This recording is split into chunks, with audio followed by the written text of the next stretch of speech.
రోజుని తెలంగాణ ప్రజా సాంస్కృతిక కేంద్రం ఒక సమగ్రమైన సాంస్కృతిక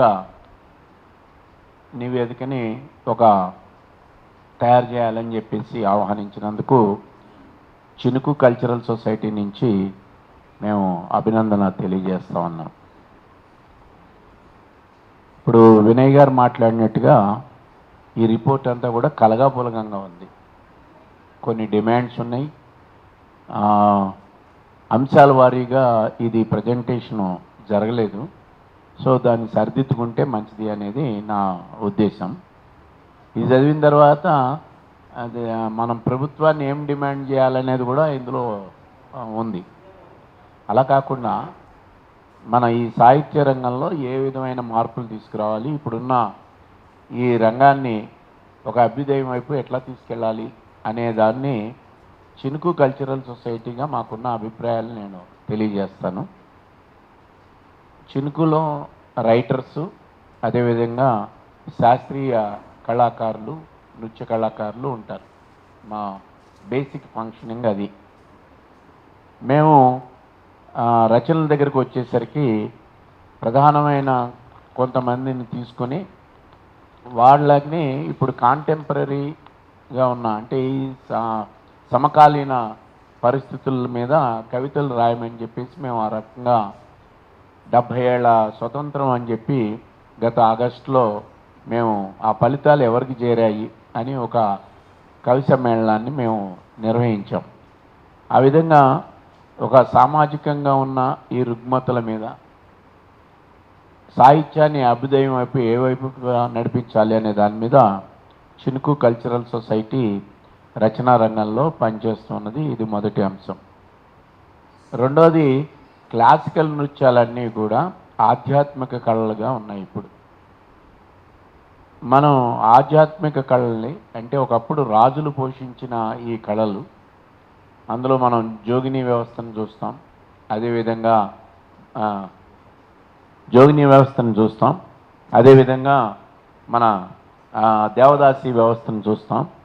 ఇవి చాలా మంచివి అనే అభిప్రాయం కూచిపూడి, భరతనాట్యం ఇలాంటి క్లాసికల్ వాళ్ళల్లో గూడు కట్టుకుని ఉన్నాయి. అందుకని వాళ్ళ సాహిత్యం అంతా కూడా ఆధ్యాత్మికంగా ఉన్న మనని సమాజాన్ని వెనక్కి తీసిపోయేటట్టుగా ఈ కళలు ఉన్నాయి. దాన్ని మేము మారుస్తూ ఉన్నాం. ఉదాహరణకి అర్ధనారీశ్వర తత్వం ఉంది. అంటే శివుడిలోనే స్త్రీ, పార్వతి, పురుషుడు, ఇది సమానత్వాన్ని ప్రబోధిస్తుంది. దాన్నే మనం ఒక సమాజంలో ఒక తరహా ప్రజలు ఎలా ఉన్నారు, ఇంకో తరహా ప్రజలు ఎలా ఉన్నారు, వీళ్ళు ఇలా ఉండడానికి కారణం ఏంటి అనే వైపుగా మా ఈ నృత్య రూపకాల ద్వారా మేము ప్రదర్శించడం అనేది జరుగుతూ ఉన్నది. ఇది ఒకటి.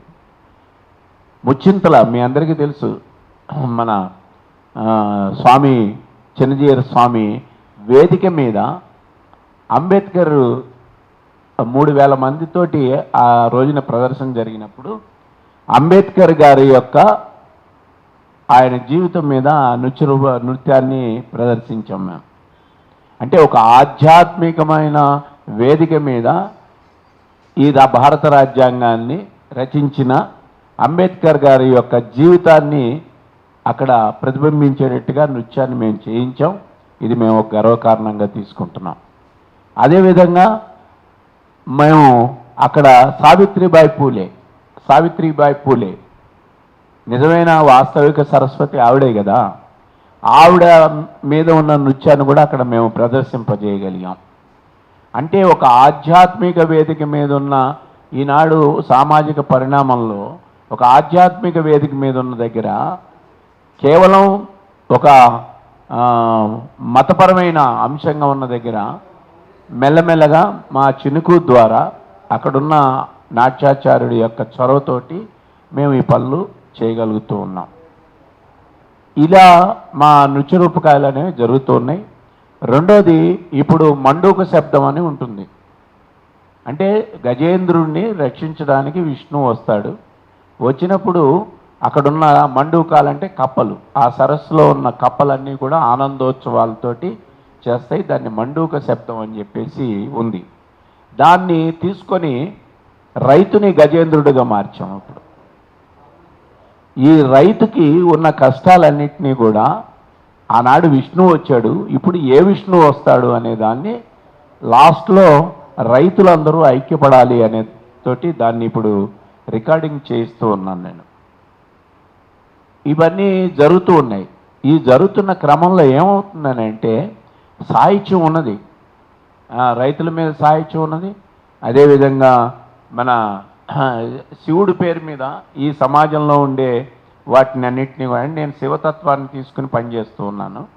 ఎందుకంటే దాంట్లో అభ్యుదయమైన అంశాలని మనం తీసుకున్నాం.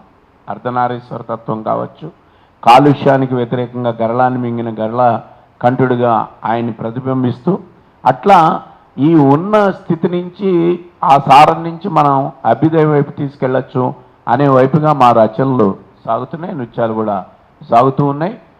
దీనికి మేము ఒకటే తీసుకున్నాం. గుడిలో ఉన్నప్పుడు ఆధ్యాత్మిక పాటలు ఆల్రెడీ ఉన్నాయి, గుడి వేదికల మీద అవి చేయండి, కానీ బడి వేదికల మీద, బజారు వేదికల మీద మాత్రం ఈ సామాజిక అంశాలను తీసుకుని వెళ్ళాలి.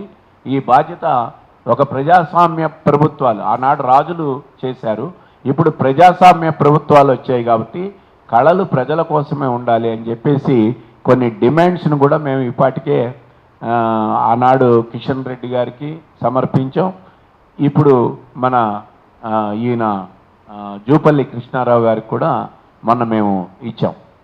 సో ఈ విధంగా మేము చినుకు కల్చరల్ సొసైటీ, దీనికి ప్రధానంగా మాకు ఆర్థికంగా దీన్ని ముందుకు తీసుకెళ్ళడానికి Kovida arts and cultural academy పనిచేస్తున్నది.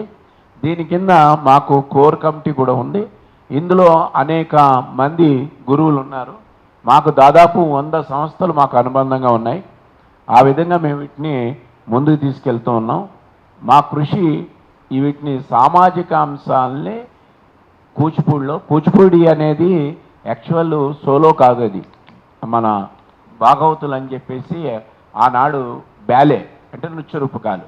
ఆ నృత్య రూపకాల్లో మేము ఇదివరకు చెల్లి చంద్రమ ప్రదర్శించాం 80 దశకంలో. అలాగే రాజీవం అని చెప్పేసి 86లో బోఫర్స్ కుంభకోణం మీద మేము 10,000 మంది ముందు ప్రదర్శన చేసాం.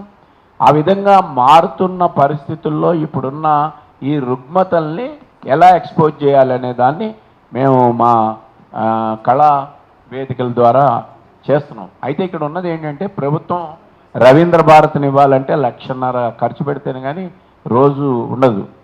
మేము ఒక దగ్గర 50,000 పెట్టి రికార్డింగ్ చేయించి 1,50,000 ఇచ్చేసి మళ్ళీ వాళ్ళకి ఆహార్యం ట్రాన్స్పోర్టు ఇవన్నీ కూడా హర్డిల్స్గా ఉన్నాయి. నేను అనేది ఏంటంటే సుందరయ్య కళానిలయం, దాని పేరు సుందరయ్య కళానిలయం. ఇక్కడ నిర్వాహకులు కూడా ఉన్నారు కాబట్టి ఇలా ఎవరైతే సామాజిక అంశాల మీద పనిచేస్తున్నారో వాళ్ళకి కొంత రాయితీ కల్పిస్తే మా ఉద్యమాన్ని ఇంకా ముందుకు తీసుకెళ్ళడానికి అవకాశం ఉంటుందని చెప్పేసి నేను భావిస్తూ ఉన్నాను. టీపీఎస్కే కూడా ఆ విధంగా సహకరించాలని చెప్పి నేను వాళ్ళ నిర్వాహకులతో మాట్లాడాం. కలిసి పనిచేయడానికి మేము సిద్ధంగా ఉన్నాం. చినుకు కల్చరల్ సొసైటీ ఉంది, అదేవిధంగా Kovida arts and cultural academy ఉన్నది. బాలోత్సవం కూడా ఇక్కడ జరిగినప్పుడు మేము దానికి ఆర్థిక సహాయకారం కూడా అందించాం. కాబట్టి మీరు ఈ వేదికల్ని, మన వేదికల్ని, ఈ ముఖ్యంగా టీపీఎస్కే వేదిక కానీ అలాగే మన కళా నిలయం కానీ ఇలాంటి కళలు ప్రోత్సహించే వాళ్ళకి అవకాశం కల్పిస్తే కనుక, ఎందుకంటే ప్రభుత్వాలు కల్పించడం లేదు, ఒక సామాజిక బాధ్యతగా ఇప్పుడు ఈ విషయాల్ని ముందుకు తీసుకెళ్ళడానికి అవకాశం కల్పిస్తారని చెప్పి ఆశిస్తూ ఉన్నాను. కాబట్టి మేము 2 వింగుల్లో పనిచేస్తున్నాం. ఒకటి రచన, రెండోది మా ఈ సాంస్కృతిక దీనికి సంబంధించి. అట్లా మా దగ్గర నుంచి ఇప్పుడు కోవిద ఆర్ట్స్ అండ్ కల్చరల్ నుంచి అనూహ్య రెడ్డి గారు, ఆవిడ పరిచయం కావాల్సింది కోరుతున్నాను. అనూహ్య రెడ్డి ఆవిడ కూచిపూడి కళా గురువు. ఆవిడ దగ్గర 200 శిష్యులు ఉన్నారు. ఆమె ఇప్పుడు మా కోర్ కమిటీలో ఆవిడ కూడా ఉంది. ఈ విధంగా మేము మార్పు చేయడానికి కృషి చేస్తున్నామని ఈ సభ సందర్భంగా నేను తెలియజేస్తూ ఈ అవకాశం కల్పించినందుకు టీపీఎస్ వారికి అభినందనలు, కృతజ్ఞతలు తెలియజేస్తున్నాను.